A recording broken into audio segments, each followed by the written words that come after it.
Gözlemedim hiç tövbeni, gözlemedim hiç yerlerden.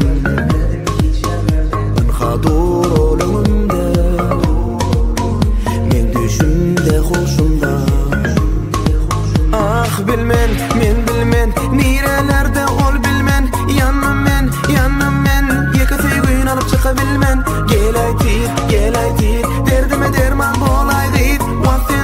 Vakt sensiz, ömrüme koyup bilmen id. Bir kovadan demalyak, demin saçımı sipano. Kalbim açık salçalayan, sesim sana hiç yeten o. Sanri, men düşüme giren sanri. Men hoşumdan giten sanri. Men yüreğime giren sanri.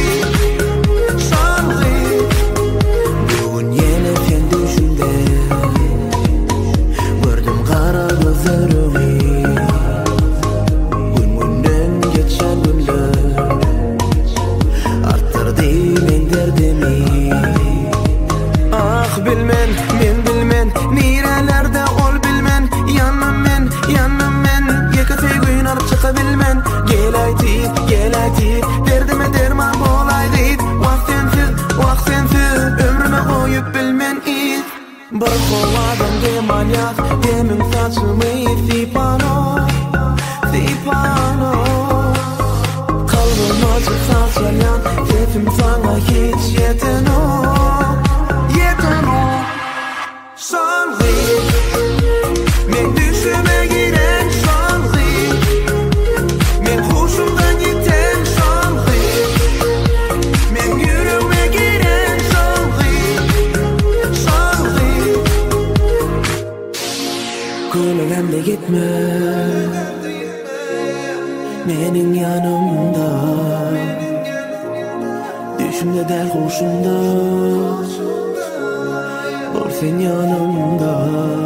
Günden beter. Süyen.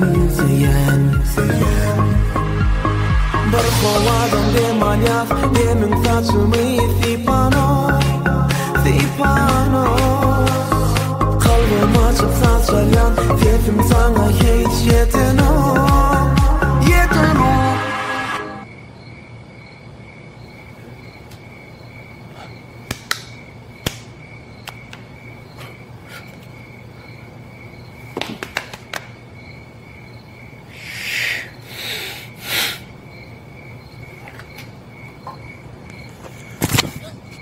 Nimet ya? Bir telefonu.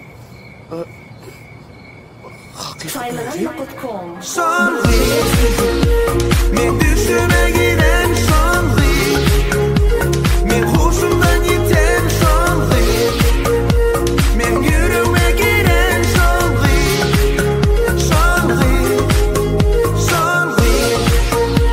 Men düşüme giren sanri. Men hoşumdan giten sanri. Men yüreğime giren sanri. Sen bu yerlerde neymiş yaplardın hayran alem? Benim sordu ya sen. Nerede? Ana sordu. Hay. Ben o düşümden o da görmedim o. Kaptarsam da gel böyle kedin hayran alem. Ayına defatta taptım seni.